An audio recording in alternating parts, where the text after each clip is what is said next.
akasema, huo utukufu umeondoka katika Israeli, maana sanduku la Mungu limetwaliwa. Glory be to God. Ndugu zangu, kauli ya mke wa Finehas, huyu mama aliposema Ichabod kama jina la mtoto, utukufu wa Mungu umeondoka katika Israeli, ni moja kati ya kauli zilizowahi kutamkwa katika historia ya taifa la Israeli. Moja kati ya kauli nzito zilizowahi kutamkwa katika taifa la Israeli. Haikuwa tu ni kauli ya kumpa jina mtoto, lakini ilikuwa ni kauli iliyobeba mustakabali wa taifa zima. Kauli iliyobeba hali ya kiroho ya taifa na hali ya kisiasa ya taifa. Kwa hiyo ni maneno mazito sana ambayo hayakuwahi kutamkwa katika historia ya taifa la Israeli. Sasa Israeli walikuwa katika vita na Wafilisti, na katika hiyo vita Israeli walipigwa mara mbili mfululizo. Safari ya kwanza walienda bila sanduku la agano. Mnajua wote sanduku la agano lilikuwa ni ishara ya utukufu wa Mungu. Walienda bila sanduku, wakapigwa, wakafa watu 4,000. Biblia inasema kwenye Samueli wa kwanza sura ya 4 mstari wa 2 mpaka wa 3. Wakafikiri, waliporudi wazee, napenda neno wazee, wakatafakari, wakasema, kwa nini Bwana ameacha tumepigwa? Wazee wakatafakari. Walipotafakari wakajua, walipojitathmini wakajua kwamba waliacha sanduku la agano. Wakasema, turudi tukalichukue sanduku la agano. Wakarudi wakachukua sanduku la agano, wakaenda tena vitani. Walipokwenda wakapigwa zaidi kuliko walivyokuwa hawana sanduku la agano. Walikufa watu 30,000. Bila sanduku walikufa watu 4,000. Pamoja na sanduku walikufa watu 30,000. Sasa taarifa kutoka kwenye uwanja wa vita jeshini huko zililetwa zikiripotiwa na mmoja kati ya watu waliokuwa huko vitani kwamba watoto wawili wa kuhani ambao na wao walikuwa ni wachungaji, Hofni na Finehas, kwamba wameuawa, lakini sanduku la agano limechukuliwa. Kwa hiyo yule kijana alipofika akamkuta Eli kama mchungaji mzee amekaa kwenye kiti anasubiri taarifa. Akamwambia, mwanangu, mambo yameendaje huko? Akamwambia, cha kwanza, watoto wako wote wawili wachungaji wamepoteza maisha, lakini cha pili, sanduku la agano la Bwana limetwaliwa, limetekwa. Unajua, Eli hakushtuka aliposikia watoto wake wamekufa, lakini alishtuka mpaka akapata umauti aliposikia sanduku la Bwana limetekwa. Biblia inasema akaanguka kinyume, akafanya nini? Akafa. Huwezi kujua umuhimu wa utukufu wa Mungu kwenye maisha yako mpaka pale utukufu wa Mungu utakapoondoka. Mpaka pale utakapoondoka ndipo utajua umuhimu na maana ya utukufu wa Mungu. Poteza chochote, lakini usipoteze utukufu wa Mungu. Ni afadhali uachwe na mume, ni afadhali uachwe na mke, lakini sio utukufu wa Mungu ukuache. Eli alipopata hiyo taarifa, haikumsumbua kwamba wanawe wamekufa, hapana, lakini ilimsumbua kwamba utukufu wa Mungu umeondoka, sanduku limetekwa. Lakini taarifa zikaendelea mbele, zikamkuta mke wa mmoja kati ya watoto wa mchungaji bwana Finehas. Mke wake alikuwa ni mjamzito, akapokea taarifa kwamba, bwana, mumeo amefariki, shemeji yako amefariki, baba mkwe taarifa amefariki, lakini sanduku la agano limefanya nini? Limetwaliwa. Unajua, ghafla akapata uchungu, akasikia kusukuma mtoto, na wakati huo akiwa, Biblia inasema katika hali ya kufa, huku yuko kwenye hali ya kufa, huku anasukuma mtoto. Vitu viwili kwa mpigo. Wale wakunga, watu waliokuwa karibu naye, wakamwambia umepata mtoto wa kiume. Biblia ina rekodi, naipenda Biblia, inasema hakujibu neno wala hakumtazama mtoto. Ni mara chache sana mama akizaa mtoto asianze kumtazama mtoto wake. Mara nyingi huwa anamchukua mtoto, anamkagua kwanza aone, nimepata mtoto mlemavu, ana vidole vyote 10 au ana nini, anamwangalia kwanza. Biblia inasema hakumtazama mtoto, alafu akampa jina, akasema Ikabod. Tafsiri yake, huo utukufu umeondoka katika Israeli. Alafu Biblia inasema akafa. Kwa nini mama huyu aliamua kumpa mtoto jina Ikabod? Sio halikuwa jina tu la kawaida, hapana. Lile jina lilibeba kumbukumbu, kwa sababu mambo yaliyolipata taifa. Kwa nini mama huyu aliamua kumpa mtoto jina Ikabod? Halikuwa jina tu la kawaida, hapana. Lile jina lilibeba kumbukumbu, kwa sababu mambo yaliyolipata taifa yalikuwa ni yenye kutikisa, yasiyosahaulika. Viongozi wote wa ngazi ya juu kupoteza maisha kwa mpigo.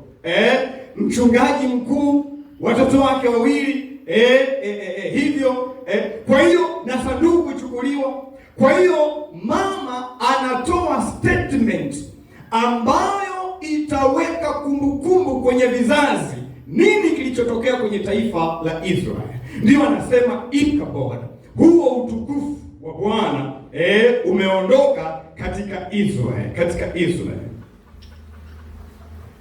kwa sababu tukio hilo la kutekwa kwa sanduku na kupoteza maisha kwa viongozi wakuu wa kitaifa ilibeba hali ya kiroho, ilibeba hali ya kisiasa ambayo wengine hawakufahamu kwa haraka, hawakupata tafsiri yake kwa haraka. Kauli ya mke wa Phineas, utukufu wa Mungu umeondoka, ilibeba tafsiri kubwa na ya kina kuhusu hali ya nchi na ya kisiasa na hali ya kiroho ya taifa. Kauli hii ilieleza kuanguka, kushindwa, kufa kiroho na kuachwa bila uwepo wa Mungu kwa taifa. Sasa mke wa Phineas hasemi tumeangamia. Humsikia akisema mume wangu amekufa. Humsikia akisema nimebaki mjane. Humsikia akisema nimepoteza baba mkwe. Anasema utukufu wa Bwana umeondoka. Wala hasemi sanduku la Bwana limechukuliwa, wala hasemi sanduku limetekwa. Anasema huo utukufu umefanya nini? Umeondoka katika Israeli. Mama alipokuwa anakufa alijua kitu muhimu cha kuachia urithi watu waliobaki kwenye taifa sio matokeo ya kitu kilichotupata, hapana, ila chanzo cha matatizo yaliyotupata. Mimi nakufa, lakini taifa lililobaki na vizazi, nataka wajue chanzo cha mgogoro kwenye taifa. Nataka wajue haya mabaya yametupata, chanzo chake ni nini, ili waweze kupata mwafaka wa kitaifa.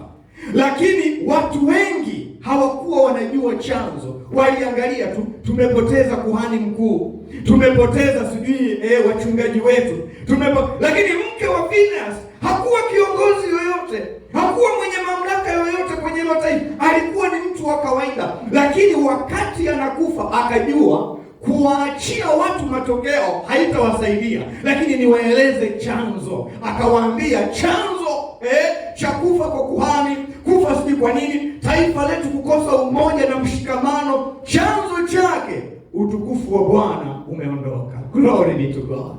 Bwana Yesu asifiwe. Tunaweza tukapigana wenyewe kwa wenyewe kanisani, tunaweza tukapigana wenyewe kwa wenyewe ndoa, lakini chanzo chake ni nini? Unaweza ukasema huyu mbaya, huyu mbaya. Hakuna chanzo. Utukufu wa Bwana umeondoka, kwa sababu Yesu alisema, Baba, kwa utukufu ulionipa ninawaombea umoja. Ukiona umoja haupo, ujue utukufu umeondoka. Bwana Yesu asifiwe sana. Bwana Yesu asifiwe sana.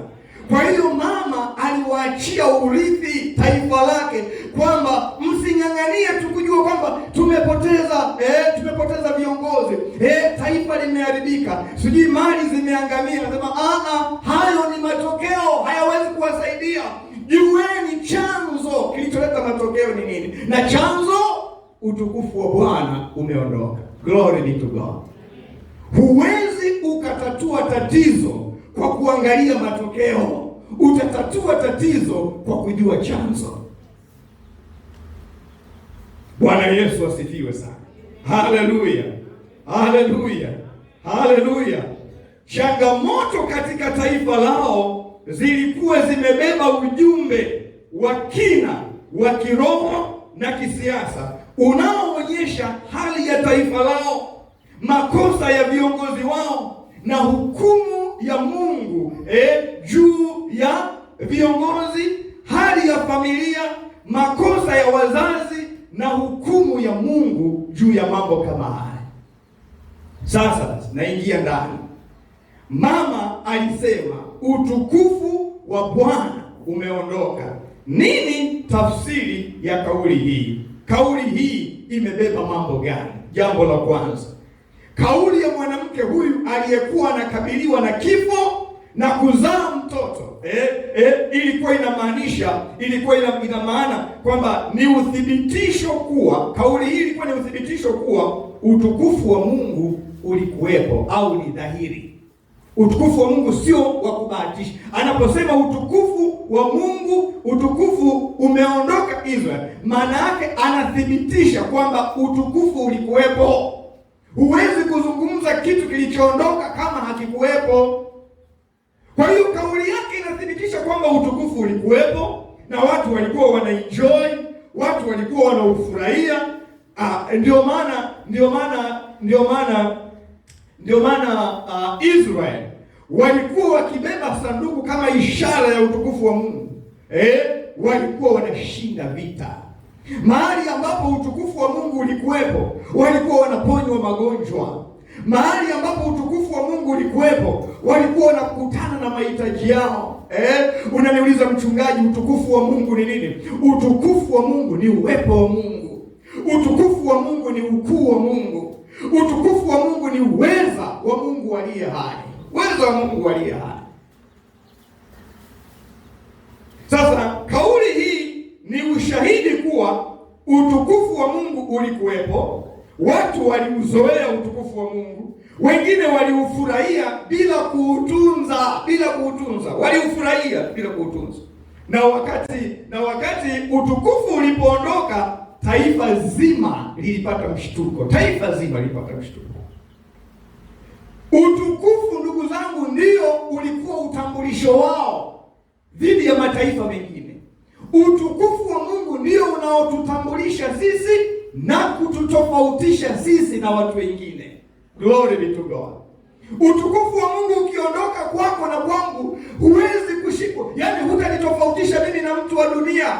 Tabia zetu zitakuwa hizo, mambo yetu yatakuwa hayo, hutaona tofauti. Lakini ukiniangalia mimi leo na mtu wa duniani, mimi utambulisho wangu ni utukufu wa Mungu aliye hai.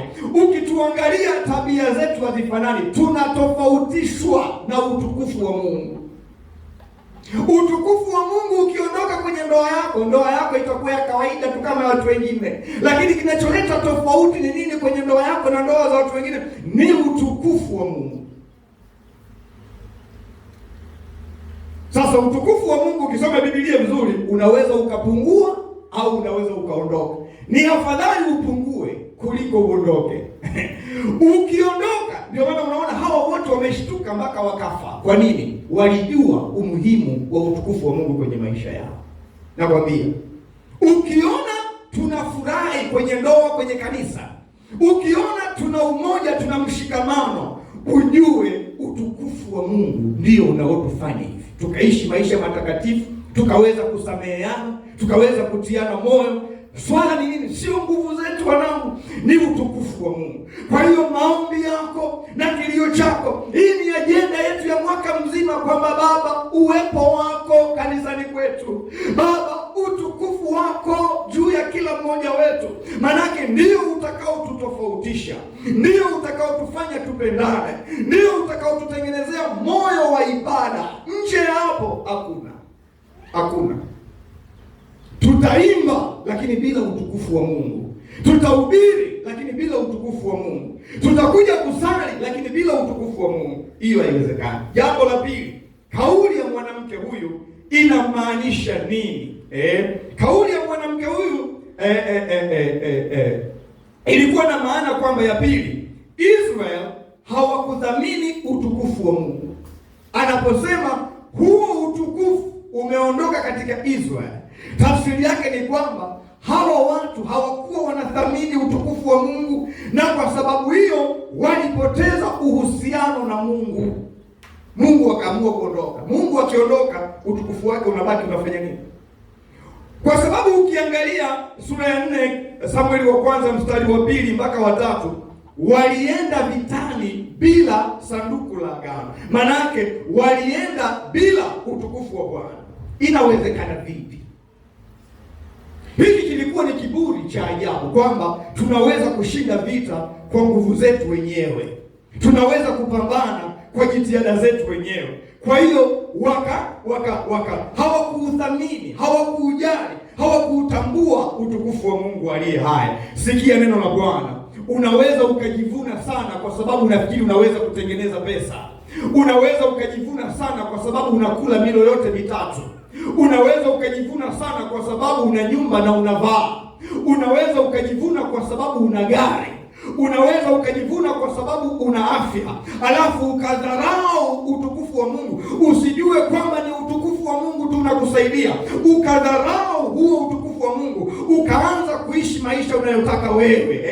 Kuja ibadani kwako ni mpaka usukumwe. Unajua, kumtafuta Mungu kwako kumepungua kwa sababu kila kitu unapata. Nataka nikwambie hujielewi. Hujielewi. Ukishafika kwenye nyakati hizo, huo ndio wakati wa kudhamini utukufu wa Mungu na kumwambia Bwana, ninakula milo mitatu sio kwa sababu yote, ni utukufu wako Bwana. Nimetembelea kwenye gari, ni kwa sababu ya utukufu wako Bwana. Ninaweza kubadilisha nguo kwa sababu ya utukufu wako. Ukaongeza nidhamu na adabu kwa Mungu aliye hai, Lakini hawa watu walipoteza nidhamu kwa Mungu aliye hai, wakawa watu wenye viburi na majivuno, kwa sababu walijitegemea wao wenyewe kuliko utukufu wa Mungu aliye hai. Nataka nikwambie namna hii, mwaka wa 2026 wanangu, tutegemee utukufu wa Mungu. Tusitegemee fedha, kwa sababu fedha leo ipo, kesho inaondoka. Tusitegemee watu, kwa sababu watu watatupenda leo, kesho watatuchukia. Tusitegemee vitu, kwa sababu vitu vipo, kesho vinaondoka. Lakini tumtegemee Mungu aliye hai katika utukufu wake. Haleluya kwa mwana kondoo. Usishtuke mumeo anapokuacha akaondoka. Usiogope watu wanapokukimbia, lakini pata mshtuko pale ambapo utukufu wa Mungu unakuwa umeondoka kwako. Pata mshtuko. Kuna mtu mmoja alikuwa ananiambia juzi, wakati mimi naokoka miaka 20 na ngapi iliyopita, yule mama na yeye ndo alikuwa ameokoka. Juzi ananiambia kwamba mume wangu kastaafu, kapata milioni 100, ameniacha. Tumekwenda wote wameokoka. Wote wameokoka, chukua hiyo. Baba amestaafu, milioni 100, kaacha mkewe, kenda kutafuta mwingine, maisha yanaendelea. Anasema nateseka na watoto. Nilimwambia neno moja tu, isikushtue, maana hao ndio wanadamu walivyo. Isikushtue, lakini shtuka pale ambapo utukufu wa Mungu utakuacha. Akasema nasikia kumwacha Yesu kabisa. Nikamwambia usithubutu. Kama kufa tunakufa tukiwa na Bwana, na kama kuishi tunaishi tukiwa na Bwana. Acha vitu vingi, usithubutu kumwacha Mungu aliye hai, kwa sababu utukufu wake utakurejeza katika upya. Huyo mzee, amini usiamini, atarudi pesa ikiwa imeishi. Bwana Yesu asifiwe sana. Kwa hiyo wanangu, shikeni hii, shikeni. Mimi sina fedha wala dhahabu ya kuwapa, lakini haya maneno ya Mungu yashikeni, yatawasaidia. Usihuzunike mwanaume anapokuacha, kaamua sasa wewe utafanya nini. Usikae ndani tu unalia, yeye ndio kaamua sasa. Usihuzunike mwanamke anapokuacha, ndio kaamua, sio wewe, ndio yeye kaamua. Utafanyaje sasa? Lakini shtuka sana kama utukufu wa Mungu umekuacha. Bwana Yesu asifiwe sana. Bwana Yesu asifiwe sana. Israeli waliacha sanduku kwa kuwa hawakuwa wanasikia sauti ya Mungu, na wala hawakujua kwamba hawaisikii sauti ya Mungu. Hawakuwa wanaisikia sauti ya Mungu, viziwi, na wala hawakuwa wanajua kwamba wamepoteza usikivu. Hawakuwa wanajua. Hilo ni tatizo kubwa sana. Lakini kauli ya mwanamke huyu, utukufu wa Mungu umeondoka, Ikabod, ilikuwa na tafsiri gani? Jambo la tatu. Jambo la tatu, umuhimu wa utukufu wa Mungu kuliko sanduku.